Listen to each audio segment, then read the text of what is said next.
Olá pessoal, bom dia. Vamos dar continuidade à leitura do nosso livro O Caçador de Pipas. Vamos lá. Estamos acabando. Saí da casa, fiquei sob a mancha prateada da lua e olhei para um céu cheio de estrelas. Grilos cantavam na escuridão e um vento bafejava pelas árvores.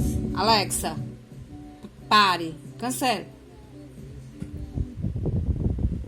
Grilos cantavam na escuridão e um vento bafejava pelas árvores. O chão era frio sob meus pés e, de repente, pela primeira vez desde que atravessamos a fronteira, senti que estava de volta. Depois de todos esses anos, eu estava em casa outra vez, pisando no solo dos meus antepassados.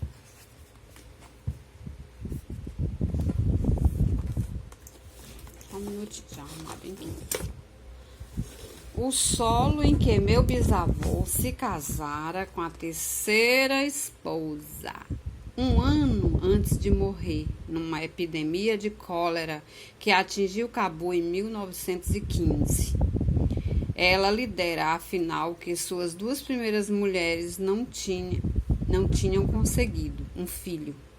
Foi nesse solo que meu avô saiu numa caçada com o rei Nadir Shah e matou um veado. Minha mãe tinha morrido nesse solo.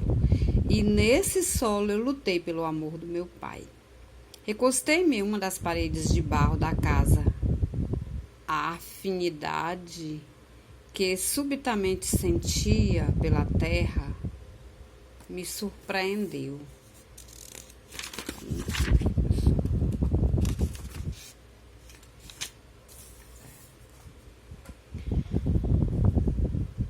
Eu tinha partido havia muito tempo, o suficiente para esquecer e ser esquecido. Tinha família numa terra que poderia muito bem estar em outra galáxia para as pessoas que dormiam do outro lado da parede em que me apoiava. Achei que tivesse esquecido essa terra, mas não tinha. E sob o brilho opaco de uma meia-lua, senti o Afeganistão murmurar sob meus pés. Talvez o Afeganistão também não tivesse me esquecido. Eu estava prestes a voltar quando ouvi vozes saindo da casa. Reconheci uma delas como o Aide. Não sobrou nada para as crianças. Nós estamos com fome, mas não somos selvagens. Ele é um hóspede. O que eu deveria fazer? Perguntava numa voz tensa. Encontrar alguma coisa amanhã. Ela parecia a ponto de chorar. O que eu vou dar de comer? Saí de lá na ponta dos pés. Entendi agora por que os garotos não mostraram interesse pelo relógio. Eles não estavam olhando para o relógio, estavam olhando para a minha comida. Despedindo-nos logo cedo, pouco antes de subir no Land Cruiser, agradeci Vadi pela hospitalidade. Ele apontou para a casinha atrás. Essa é a sua casa, disse. Os 3 filhos estavam na porta, olhando para nós. O menor usava o relógio, frouxo, ao redor do pulso esquelético. Olhei para o retrovisor lateral enquanto nos afastávamos. Vaide, estou pronunciando aqui errado.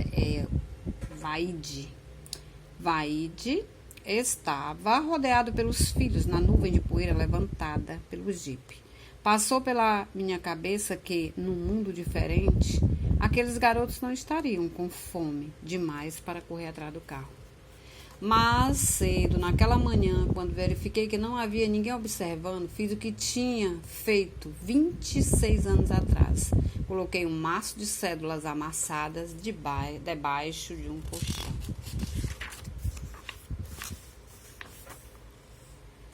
Coisa chique, que atitude bonita, né? Louvável.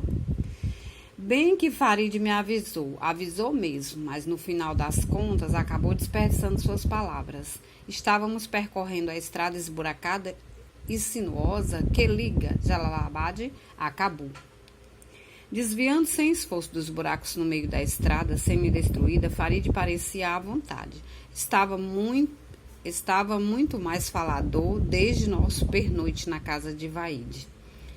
Fizera questão que eu sentasse no banco do passageiro e olhava para mim enquanto falava. Chegou até a sorrir 1 ou 2 vezes, manobrando o volante com a mão mutilada. Apontava para as casas de barro nas aldeias ao longo do caminho onde conhecera pessoas anos antes. A maioria das pessoas, explicou, tinha morrido ou se refugiado em campos do Paquistão. Passamos pelo vilarejo queimado e o cachorro não se moveu. Antigamente, a viagem entre Jalalabad e Cabul levava 2 horas, talvez um pouco mais. Farid e eu demoramos mais de 4 horas para chegar a Cabul. E quando chegamos, Farid me alertara pouco depois de passarmos pela represa de Maipá. Cabul não estava mais do jeito que você se lembra. Foi o que ouvi dizer. Bateu no meu ombro. Seja bem-vindo de volta, disse lentamente. Ruínas e mendigos. Para onde eu olhava, era só o que eu via. Nos velhos tempos, eu também via mendigos. Baba sempre levava um punhado de dinheiro afegão no bolso só para eles. Eu nunca ouvi negar um pedido de esmola, mas agora eles amontoavam em cada esquina, cobertos de andrajos, de sacos de estopa, mãos encardidas de terra estendidas, pedindo uma moeda. Eu costumava vir aqui para Jadé, Maiwand, quando era criança, murmurei. Havia lojas e hotéis, luzes de neon e restaurante. Eu comprava pipas de um velho chamado Saifo, que tinha uma lojinha perto do velho quartel da polícia. O quartel da polícia ainda está lá, disse Farid. O que não falta nessa cidade é polícia, mas você não encontra mais pipas nem lojas de pipas na Jadé Maiwand, nem em nenhum outro lugar de Cabul. Esses tempos não existem mais. Onde estão as árvores? Perguntei. As pessoas cortaram para ter lenha no inverno, respondeu Farid. Os Chorav também abateram muitas delas. Por quê? Os franco-atiradores se escondiam nas árvores. Fui acometido por uma tristeza.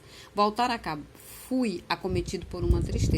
Cabul era como voltar a encontrar um velho e esquecido amigo e perceber que a vida não tinha sido boa com ele, que tinha virado um pobre sem teto. Meu pai construiu um orfanato em Charcona, na cidade velha do sul daqui. Contei.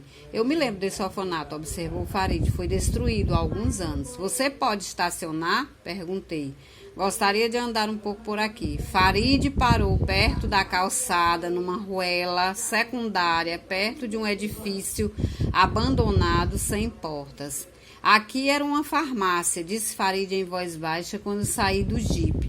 Caminhamos de volta pela Jadé Maiwand e viramos à direita, rumo ao oeste. Que cheiro é esse? Perguntei. Alguma coisa fazia meus olhos lacrimejar. Diesel, respondeu Farid. Os geradores da cidade estão sempre quebrados e não se pode confiar na eletricidade. Por isso, as pessoas usam óleo diesel.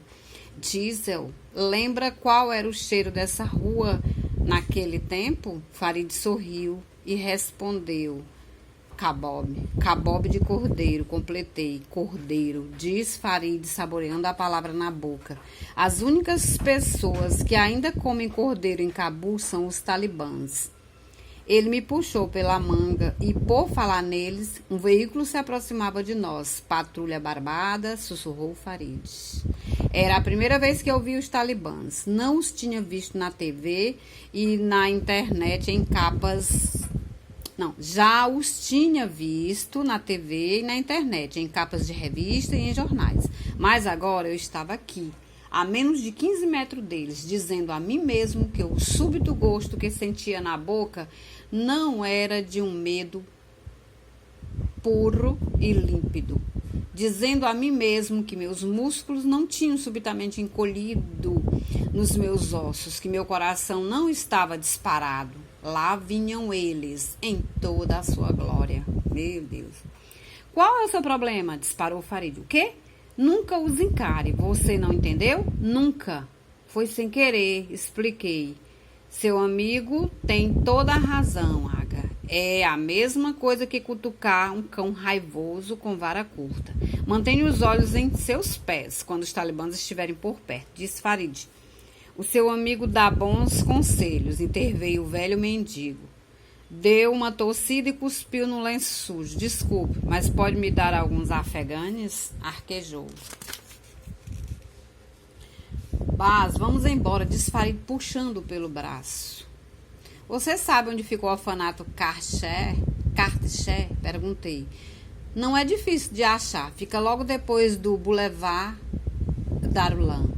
Respondeu ele. As crianças foram transferidas daqui para Kartché quando os foguetes atingiram o velho orfanato, que é como tirar alguém da jaula do leão e jogar na do tigre. Obrigado, Aga, disse virando para ir embora. Foi a primeira vez... Não foi? Como? A primeira vez que você viu um talibã. Não respondi nada. O velho mendigo anuiu com um sorriso mostrando poucos dentes restantes, todos tortos e amarelados. Eu me lembro da primeira vez que vi os talibãs entrando em Cabul. Que dia feliz aquele, disse. Era o fim da matança. Uau. Mas, como diz o poeta, como o amor parece perfeito antes de surgirem os problemas. Um sorriso brotou no meu rosto e falei, eu conheço esse guisal. É Hafez. Isso mesmo, realmente, replicou o velho. Eu preciso saber essas coisas. Eu lecionava na universidade.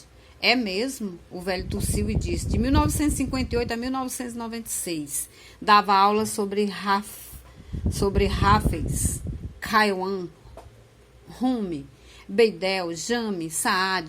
Uma vez cheguei a ser convidado para uma palestra em Teherã, em 1971. A palestra foi sobre mística em Beidel. Lembro como todos aplaudiram de pé. Meneou a cabeça. Mas você viu aqueles jovens na picape? Qual o valor que acha que eles veem no sufismo? Minha mãe lecionava na universidade, mencionei. Qual era o nome dela? Sofia Akirami. Os olhos deles conseguiram brilhar através do véu da catarata. A erva do deserto continuava viva, mas as flores da primavera floresceram e secaram. Que graça, quanta dignidade, que tragédia. O senhor conheceu minha mãe? Perguntei, agachando-me em frente ao velho. Conheci, sim, confirmou o velho mendigo. Costumávamos conversar depois das aulas. A última vez foi num dia chuvoso, pouco depois dos exames finais, quando comemos um maravilhoso bolo de amêndoas juntos. Bolo de amêndoas com mel e chá. Estava obviamente grávida na ocasião e por isso ainda mais bonita. Nunca vou esquecer do que ela me disse naquele dia. O que foi? Por favor, me conte. Baba sempre descrevia minha mãe de maneira vaga, como era uma grande mulher. Mas sempre senti falta dos detalhes, o jeito como o cabelo brilhava ao sol, o sabor predileto de sorvetes, a música que gostava de cantarolar. Será que ela ruía as unhas? Baba levou suas lembranças para o túmulo junto com ele. Talvez falar o nome dela ou relembrasse de sua culpa, do que tinha feito logo depois da morte dela. Ou talvez a perda tivesse sido tão grande, a dor tão profunda que não aguentava falar sobre ela. Talvez as duas coisas. Ela disse, estou com tanto medo. E eu perguntei, por quê? E ela respondeu, porque estou imensamente feliz, Dr. Razu. Felicidade como essa é assustadora. Perguntei por quê e ela respondeu, eles só deixam a gente ser feliz assim, se estiverem prestes a tirar alguma coisa de nós. E eu disse, quieta, já, não diga bobagens. Farid me pegou pelo braço. Nós precisamos ir, Amiaga, recomendou em voz baixa. Puxei o braço da mão dele. O que mais ela disse? A expressão do velho suavizou-se e ele falou. Gostaria de lembrar mais para você, mas não me lembro. Sua mãe faleceu há muito tempo. A minha memória está tão destroçada quanto esses prédios. Sinto muito. Até mais, pessoal. Até a próxima aula. Beijos.